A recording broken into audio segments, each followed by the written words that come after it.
This is lecture 83B in the ABCs of Communism series on YouTube that accompanies volume 6, which will appear in June or July, of the ABCs of Communism, Bolshevism 2018. And today's lecture is the second part of our Africa's National Liberation Struggles, lecture 83B, part 2. Now, Africa's first communist parties were established in Egypt and South Africa, respectively. In 1921, the Communist Party of South Africa, the CPSA, was formed. Initially, it only had white members. In 1922, the Comintern accepted the application of Egyptian Leninists to be the Egyptian Communist Party.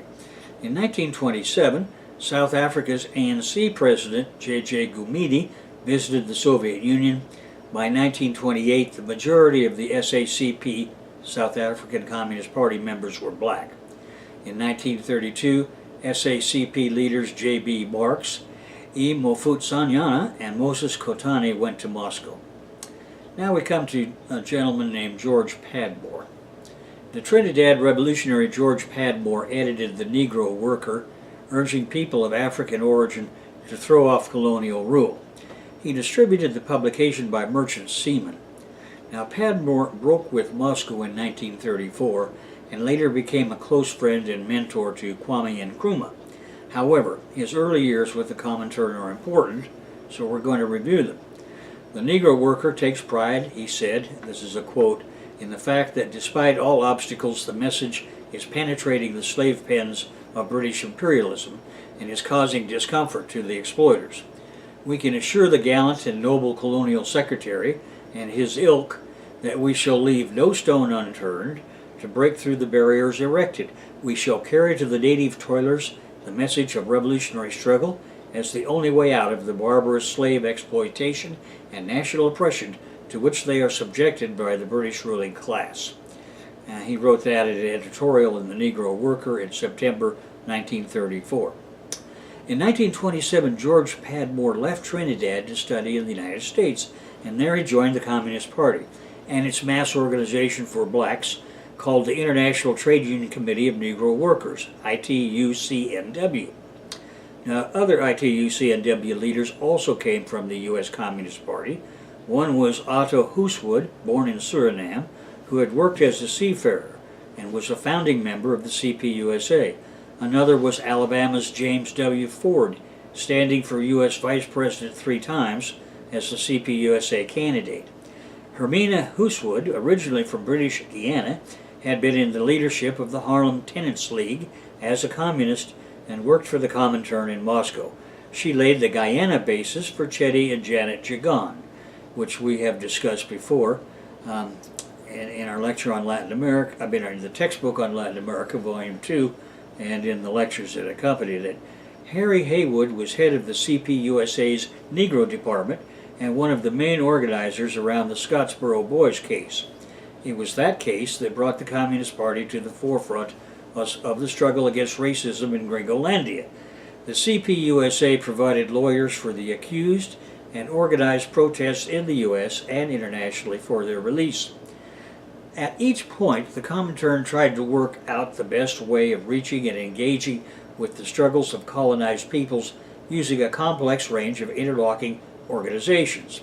Chief among these was the Red International of Labor Unions, RILU, and the ITUCNW.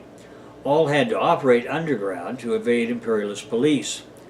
The RILU, or ILU, tried to coordinate and radicalize trade unions internationally. It looked to colonial countries, but was not as concerned with direct issues of colonialism and racism. The ITUCNW was set up specifically to bring together black workers from the diaspora via Padmore's newspaper, The Negro Worker, and build links with potential revolutionaries in Africa and the Caribbean. It created a network of black militants, and it created links between people as diverse as Foster Jones, a seafarer from Sierra Leone, and Jomo Kenyatta, eventually Kenya's first president. The ITUCNW was based in Hamburg, Germany, a port where African sailors could be contacted, and in the country with the largest and best-rooted Communist Party outside Russia. Sometimes it was hard to make communist parties in the imperialist countries see the importance of the work. Husewood complained of the British CPGB's almost complete lack of attention paid to colonial work, particularly in Africa. Nevertheless, the communists had enormous respect among many groups of immigrants, he said. In 1935, another commentator said, "The colored people of Cardiff are mainly communists simply because no one else has seen fit to give them a helping hand." In 1930, Padmore was appointed to run the ITU-CNW and to make wider links with Africa. He was a great communicator and writer, producing 20 pamphlets in 1931 alone while editing the monthly Negro Worker. That year, the ITU-CNW's organizational high point was the holding of the International Conference of Negro Workers to discuss building an international revolutionary movement. It was originally planned for London, but ended up taking place in Hamburg. It brought together revolutionaries and anti-imperialists from Africa, the Caribbean, Europe, and the U.S., beginning the process of international cooperation. Many delegates went on to Russia for revolutionary discussions. Everywhere they argued for the immediate evacuation by the imperialists of all Negro colonies and for complete independence. The revolutionaries faced a number of massive obstacles. The first was the objective conditions. The anti-colonial movement was young and pulled in many different directions. They faced their own political naivete and the hostility of the imperial powers. Both books that we were discussing before detail the minutiae of revolutionary organizations, missed meetings, misunderstandings, and sectarian sulks.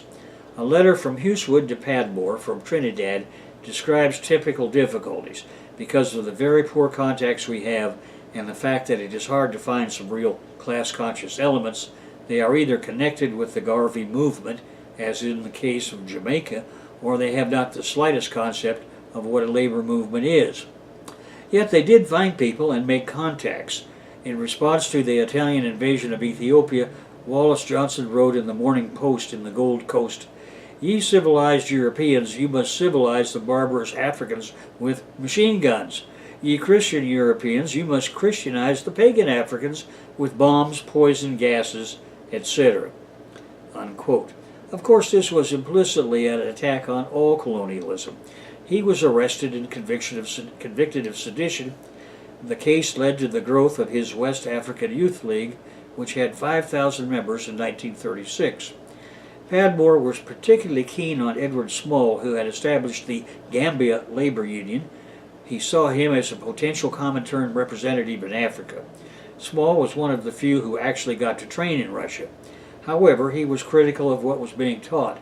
Quote, according to him, the comrades at the Negro Bureau totally misunderstood the conditions in Africa, and he declared that the most crucial issue was to raise the racial awareness of the masses in Africa rather than to declare it a secondary question. Unquote. The problems of building in West Africa with no cadre on the ground could be seen even with a good activist like Foster Jones. Building in Sierra Leone, Jones never saw himself as a leader, only a messenger. As a seaman, his opportunities to stay ashore were limited if he did not want to arouse the suspicion of the colonial authorities. Neither did he have any capabilities to lead a strike, let alone a rebellion. One significant row between the various leaders of the ITU-CNW and Moscow was over the quality of Africans sent to study in the USSR. Moscow acted as if the committee could choose from many candidates, rather than having to work with whomever they could find because of the low level of contacts in Africa. There was no way that they could expect all or even most of them going to the USSR would be communists. Meanwhile, in the USA, a young Ghanaian student, Bankole Amanur, had first come across socialist thought when he attended a Negro Workers' Conference in 1925, which was supported by the Communist Party of the Soviet Union. The Sierra Leone radical Ita Wallace Johnson, who went on to study in Moscow, made another point of contact, there meeting George Padmore. Now we want to take a closer look at the new mode of production in Africa. People in Africa traveled more in the 1930s than they had ever done before. Roads and railways took migrant workers everywhere. They traveled from the cocoa farms of the Gold Coast to the groundnut plantation of Senegal and to the mines of South Africa or to the coffee plantations of Uganda. This constant exchange created a sense of place beyond the confines of the village or town. In 1890, cars made their appearance in French West Africa. In 1907, the first car in Ethiopia arrived overland from Djibouti. The King of Oyo's car was described in 1927 by the Pioneer newspaper as, quote, a Daimler Deluxe in aluminum with sky ventilator and 9 dazzling headlights, the cynosure of all eyes, unquote. Trucks had become common in the 1920s. They were extensively used for transporting ground nuts to the railway in Senegal. Motorized transport increased the number of Muslims in Africa on their pilgrimage to Mecca. Not everyone took to cars straight away, although the Prime Minister Apollo Kagwa of Buganda in modern Uganda was quite happy to travel by train. Ham Musaka, his secretary, wrote that he was suspicious of the car when he first came across it in 1902 in England. Quote, after our friend Mr. Miller had returned from the dentist, we got ready to go and stop with Sir T. Fowell Buxton. We drove to Liverpool Street Station and got onto the train. At the end of our journey, we found a carriage and another kind of vehicle called a motor car, which was driven by gas that comes off from some chemical and was a very clever thing. However, we refused to go in it as it made so much dust, and we got into the carriage and arrived safely to find our friends awaiting us and tea ready, unquote. In Nigeria, as early as 1919, people were concerned about the lack of affordable imported cars. Quote, I am pleased to see a colleague who is recognized authority in the motor world make a strong appeal to the head of our motor industry not to neglect the great West African market. He says he has first-hand information that there are not a dozen British cars or lorries in the whole country. The loss of this trade is quite simple to account for. The British vehicle is high-priced, ill-equipped in the matter of accessories, and does not lend itself so well to as the American machine to the local requirements and conditions. That was published in West African Magazine on the 9th of August 1919. By the 1930s, the wealthy men of West Africa and East Africa, whether European or African, were driving cars. As in Europe, lack of highway code and excess speed could result in accidents. Quote, a collision occurred on the Kijura Road near Kahangi between cars belonging to Mr. M. Stead and the Kahuma of Burahia. One side of the Kahuma's car was badly bent, and Mr. Stead's car had one wheel almost torn off. The collision occurred on a fairly open bit of road, and it is understood that legal action is pending, unquote. This was an article published in the Uganda Herald on the 9th of December, 1936. In the 1930s, Nigeria's first car importer died, and the obituary said, the death of William Akinola Dawodu in his 51st year is of double significance. It marks the further depletion of once very large family, as well as the end of a unique career of African enterprise. William Akinola, born in 1879, was educated at the CMS Grammar School, learning mechanics at the Hussey Charity, where he afterwards became a master. He established a small workshop at the Marina in 1905, and in 1907 his business had so well expanded that he had to remove to the site where his office and works now stand. In those palmy days he had another store at Edgerton Square and a shop under his two-story building at Bishop Street. A pioneer in vehicular trade, he introduced the famous Ford cars in Lagos, and by 1919 he was the sole agent for the Firestone Tires, Dodge, Charlotte, and Rio Motors, and for the English Star, Premier, and Hobart motorcycles.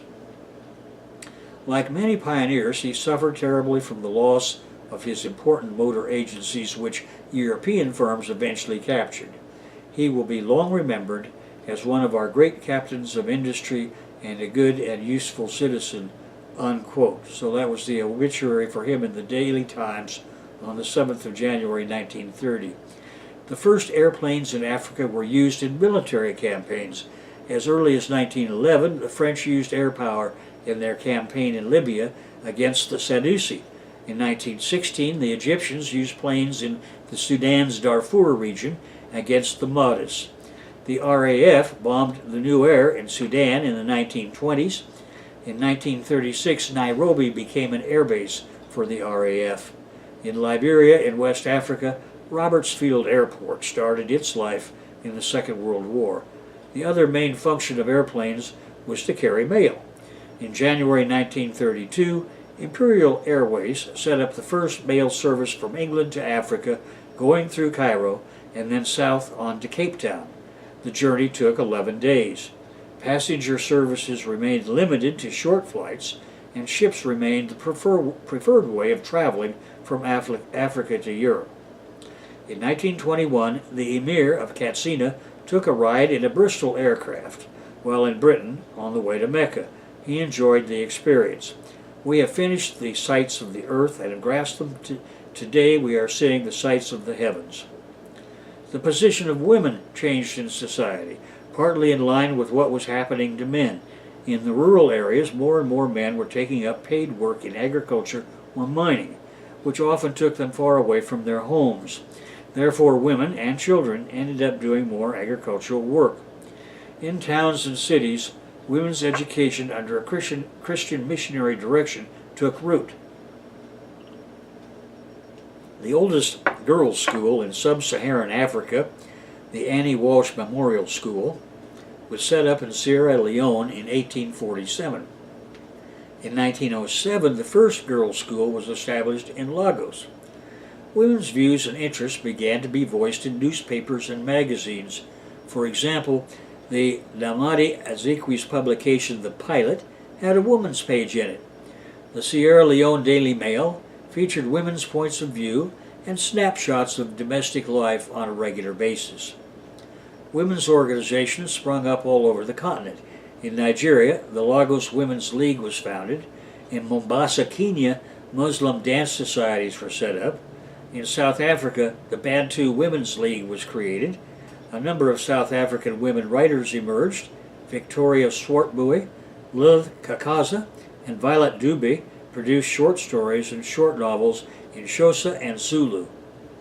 Politically, women had been active down the ages, often in prominent positions as spirit mediums or queens. For example, Queen Nzinga of Angola in the AD 1500s and 1600s, Ya Asantewa of the Ashanti, and Nehanda of Zimbabwe in the 1800s. Between the world wars, women challenged colonial authority. In 1929, political protests triggered by high taxes in southeastern Nigeria became a very militant movement when women went about attacking factories and government offices in Owerri province. During the Second World War in Senegal, the Jula princes, Eline Sito, protested against the demands put on farmers to produce large quantities of rice.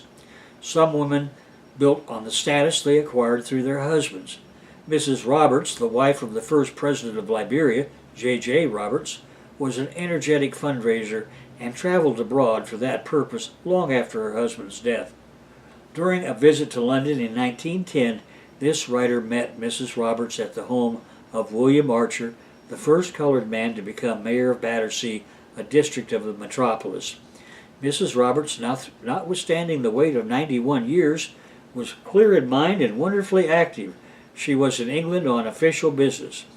In previous years, she had secured considerable money to erect a hospital in Monrovia and was endeavoring to enlist the support of English friends to supplement the same through generous gifts. As in the First World War, the colonial powers needed African manpower.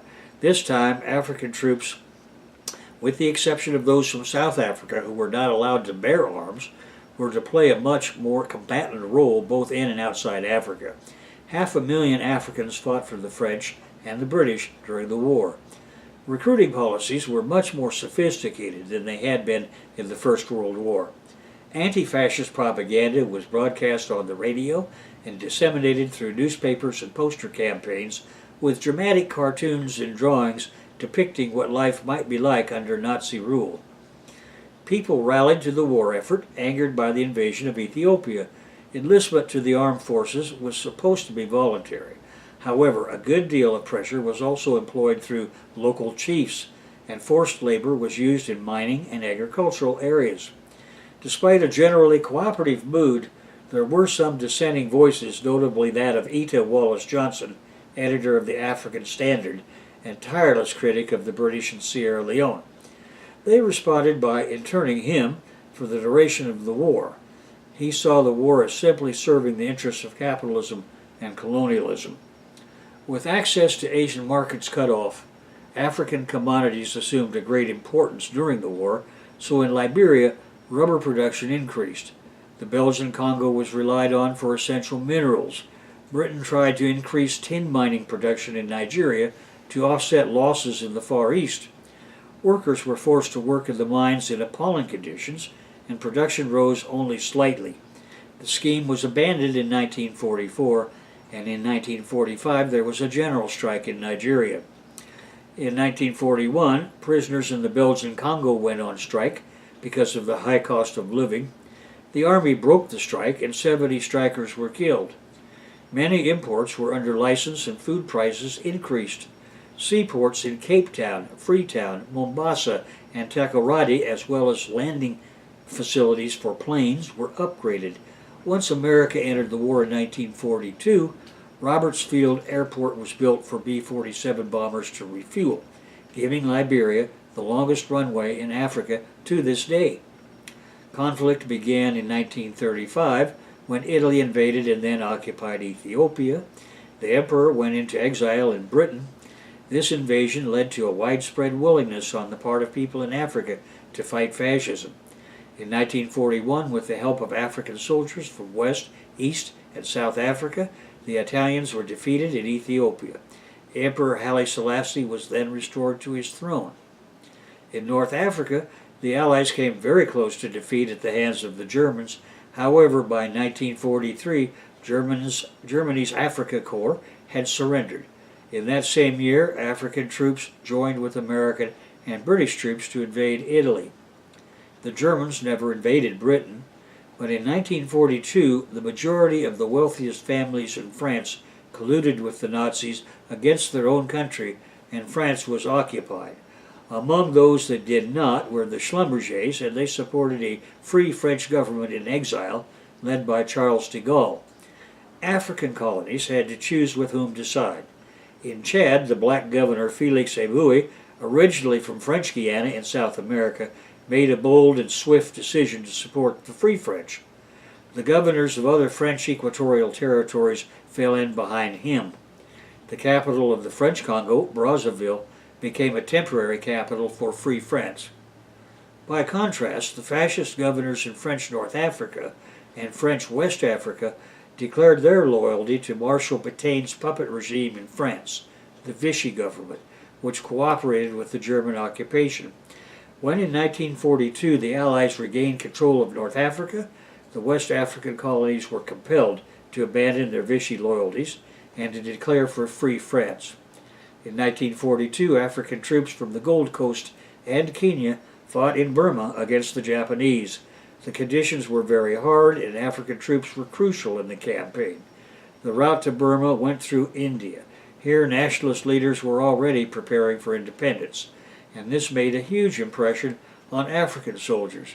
When the war ended, African troops were left with experiences which changed their lives. They also felt more than ever those European colonial powers owed them a great deal for the sacrifices they had made. Many men found themselves out of work when they returned home, and still, of course, under the rule of Europeans. As it was, after the First World War, there was a feeling of disappointment and a sense of being let down. Which brings us to the Fifth Pan-African Congress.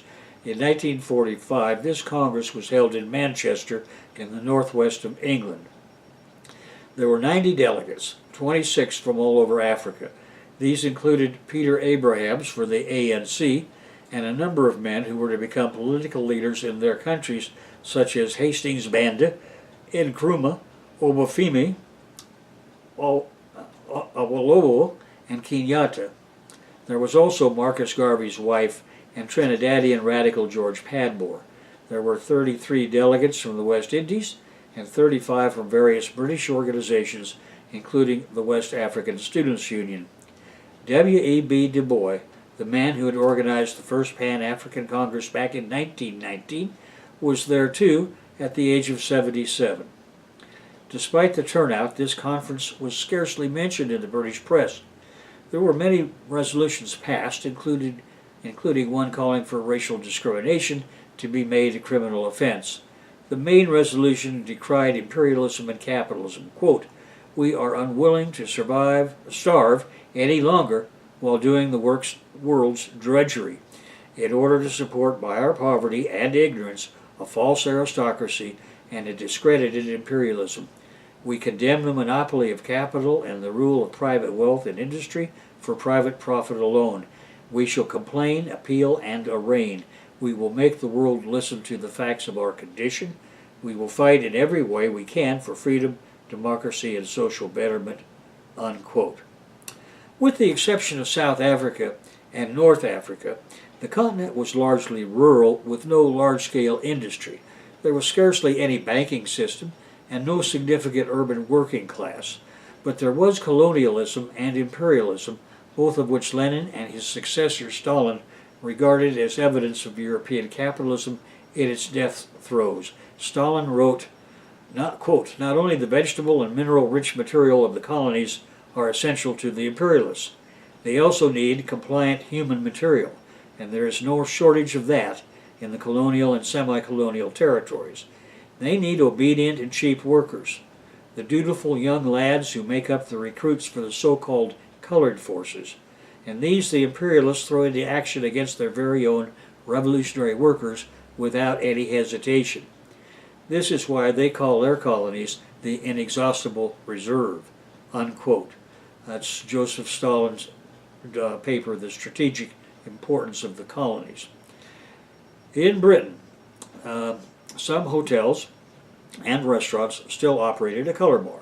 In 1948, for example, Tom Boattin, a West African lecturer at London University, was refused service at Rule's restaurant in Maiden Lane. The management was forced to apologize after intervention by the Minister of Food. The same year, there were racist riots in Liverpool with members of the predominantly black seafaring community. At one point, a crowd of 2,000 attacked a hostel where black seamen lodged. However, by this time, the movement for independence was beginning to gather momentum. And that brings us to the conclusion of the second lecture on Africa's struggle for national liberation in the interwar years.